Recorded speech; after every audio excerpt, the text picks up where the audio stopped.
Children are like little sponges, right? So if they see happy parents, they're more likely to thrive. Their children are more likely to experience responsiveness, experience being seen, experience connection.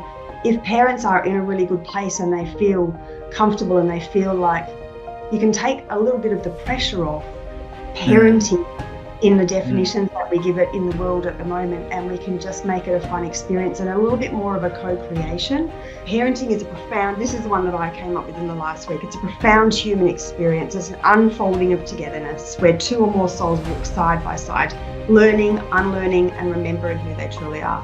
Have a moment in each day where you create connection, presence over perfection and connection over control. I just want parents to know they can actually have it how they'd love to.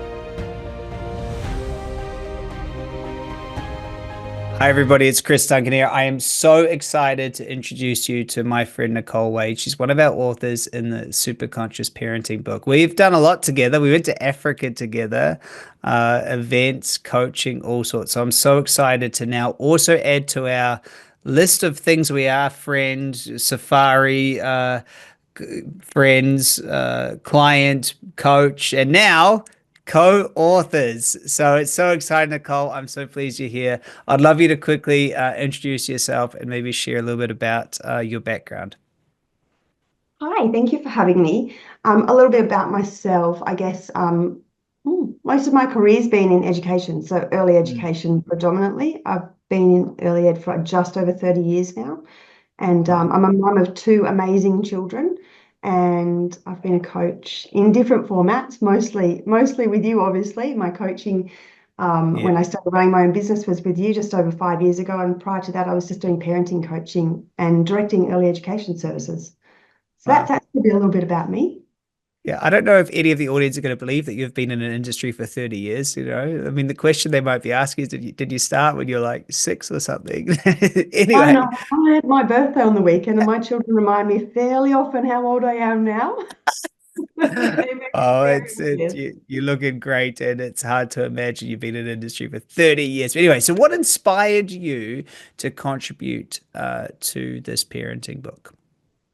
Parenting has been a passion of mine actually for a really long time, and I think it probably the coaching aspect and then being involved in this book probably came about a little bit because so many parents find parenting so Yeah, hard, so yeah, hard. And in early education, I had, 90 families coming through the door some days, and at least half of them were in pain, and it was on their faces and it was in the way they were connecting with their children, and it was just hard. And I thought, I've got an opportunity to make this more fun or easier or yeah, better. And at the time, I wasn't a parent. And, over time, obviously, I became a parent. That was a massive journey in itself. And then, yeah, that's, I've spent a lot of time doing it with other parents yeah, and with my own children, and I still love it. I love it's my favorite role in life.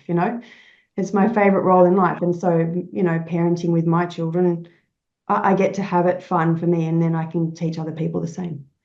yeah. Share. I mean, I've never seen someone to be so enthusiastic about parenting more than you. You love it, and it's amazing, and it's so great. I remember at the last event in the Gold Coast, and I think maybe it was Richie, maybe five. My son was 5 months old or something, and you were just there with him. That's all you really wanted to do. You do love it, and it's Yeah. such a big part of our lives. And so your chapter's amazing. I got a lot out of your chapter, and there seemed to be this theme in your chapter of happy people make happy parents, and happy parents create happy children. I'd love you to expand on that because I just think it's such a brilliant focus and very clever. Well, I think, for me, the reality is to expand on it, when we're in a really good place and we're living a life Mm. that we love and we're, doing things and experiencing things in a way we love experiencing them, we're more likely to make better choices for ourselves. We're more likely to be following our heart. Yeah, We're more likely to be living our passions and being present in each moment and aligning with things in an easier way. And when we have that as a life kind of focus, it's an internal creation. It comes from inside first. Happiness, people talk about it being an inside job. It's an inside job, yeah, and or an inside play rather than work, call it play. You know, that's how children learn, and that's how we learn as young children. And so through life, if we maintain that as this is a playful experience and I get to enjoy it, when you become a parent, you can have the same focus. And then our children are like little sponges, right? So if they see happy Yeah. parents, they're more likely to thrive. Their children are more likely to experience responsiveness, experience being seen, experience connection, and they go on. So it's like parents thrive and children thrive. Yeah. So, I love that. Yeah. And is that what you do mostly in your coaching when working with parents or people? yeah, absolutely. Absolutely. If we can get, with people in general, I work with parents and educators, but a lot of my work is with parents. And if parents are in a really good place and they feel comfortable and they feel like you can take a little bit of the pressure off Mm, parenting in the mm, definitions that we give it in the world at the moment, and we can just make it a fun experience and a little bit more of a co-creation. So they're mm, not the person that has to be the be all and end all of a child's life and experience. They get to turn up in all of their fullness in a way yeah. that works for them, so they don't have to fit into a mold. They get to express Yeah. themselves fully. And then, yes, when we can have that as a choice and we can create that experience for parents, then they can show it for their children in the same way. And their children learn from watching, like, again, little sponges to start with. Yeah. Yeah. But it's so counterintuitive, isn't it? Because so many parents want to be great parents. They don't realize that the example, what you're doing, if you're there holding your phone, the kids watching you hold your phone, they should be holding a phone, or they see you shouting, next thing they're shouting. Monkey see, monkey do, and so it was such a good theme, and I loved your chapter. And listeners, you need to go get your copy of Superconscious Parenting. This book is filled with, gosh, 12 amazing chapters of really smart parents sharing their wisdom on how to be a super conscious parent, which I think's really do. Actually, I really enjoyed your definition. Do you remember your definition you wrote of what a super conscious parent is? I don't remember my definition, but I do play with definitions of parenting a lot. I've been playing with one in the last week, actually, Yeah, just again, and I'm happy to share it with you if you like. love it. Parenting is this is the one that I came up with in the last week. It's a profound human experience. It's an unfolding of togetherness where two or more souls walk side by side, learning, unlearning, and remembering who they truly are. And I kind of expand on it because I'm Huh, not very good at confining things a bit. You're not that's always going good. to have all the answers, but you can meet children where they are in each moment. And presence over perfection and connection over control. And, I don't think that we need to engineer a child's life. We get to be a Mm, shepherd. And I think that's what I might have written about because I talk about mm, shepherding over engineering a lot, that mm. we get to walk side by side and we get to sort of shine a light on the next part of the journey and shine a light on our child and see them in their wholeness and their genius and their joy. And we can do that when we're living that for ourselves. Maybe that's something similar to what I Yeah, I said. love it. It's so nice. And you've got such a good understanding of this, not only with yourself, your own journey, but being, in the industry of childhood education and caregiving and everything. It's incredible. And so what are some of the biggest challenges, that you've seen uh, in parents and maybe some advice on how to address those challenges? Yeah, so I think one of the biggest challenges that parents experience at the moment is from social media. We have too much information.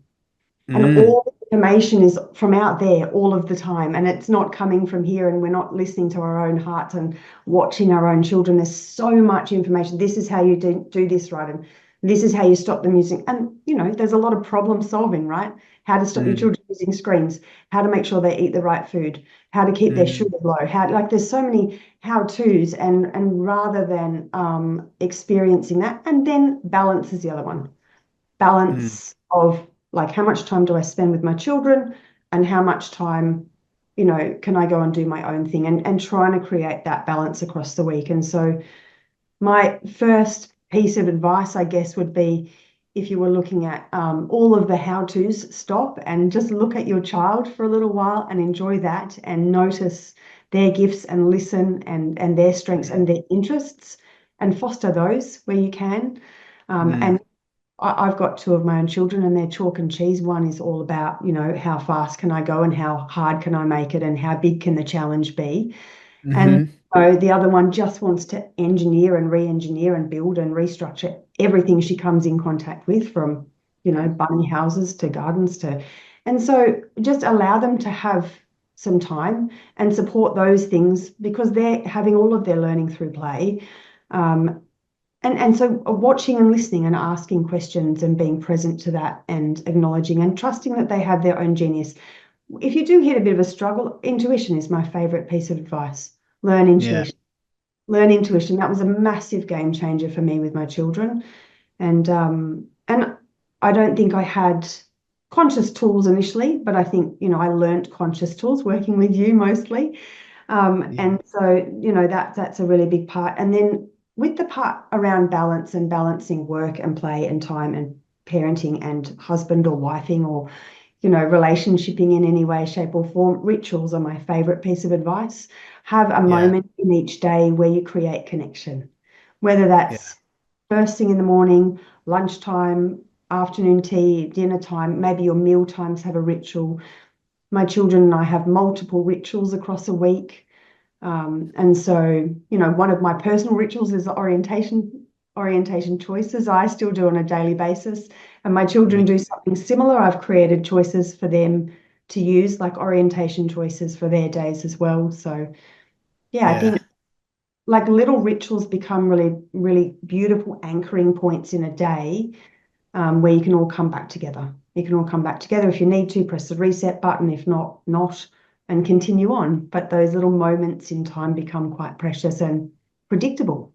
Children like Yeah. predictability, stability, consistency. There's something that they know will come. If it's not right now, we can have this ritual in a minute. So I Oh, think, such good advice. And the orientation choices is something we talk about in all our superconscious work. It's how one is focused. And, there's four of them: health and vitality, life I love, true nature and purpose, predominant creative force.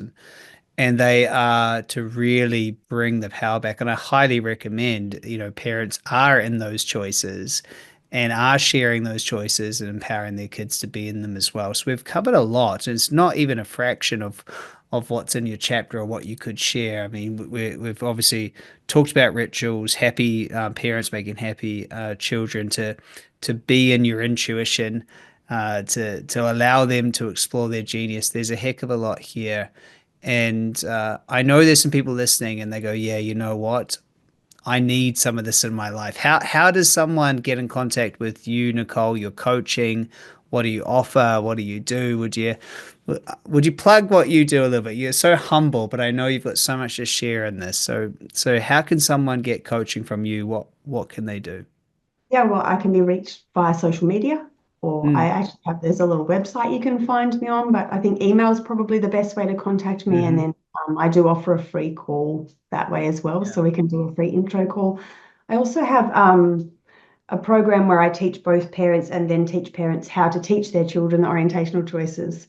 And Oh. so yeah, I've written a program and it comes with a little book and a little journal and things that you can use, like a lenses thing, Wow. but for families. And it just keeps it fun, really simple, but parents can learn it for themselves first and be in those choices. And then naturally, some of that's going to rub off, obviously. Happy parents, Yeah. happy children. Yeah, and then teaching children as well. And there's a program for preschools now as well. So I've written a program that will go into preschools. So if there's someone out there that wants their preschool to teach this work, then I can be that person too.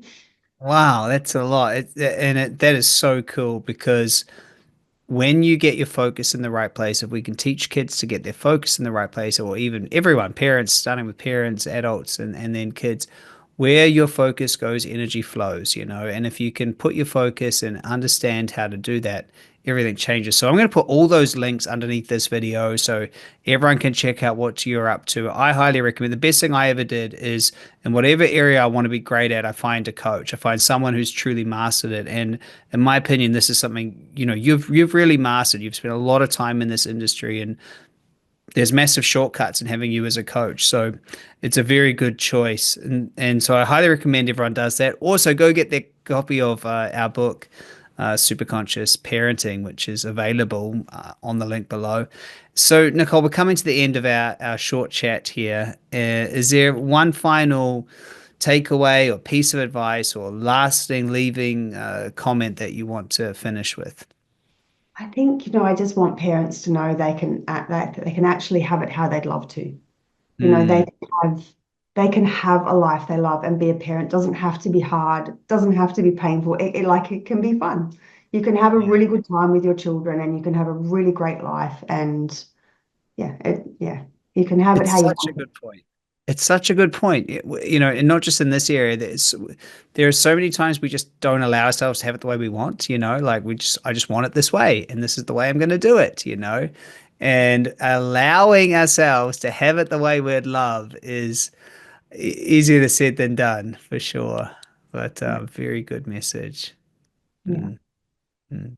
Thank you. So, listeners, uh, make sure you go click on those links, grab your copy of the book, go and check out what Nicole's got up to. Nicole, I love you. You're freaking amazing, awesome human being. So happy to be in this work with you. And now, co-authors, you're incredible.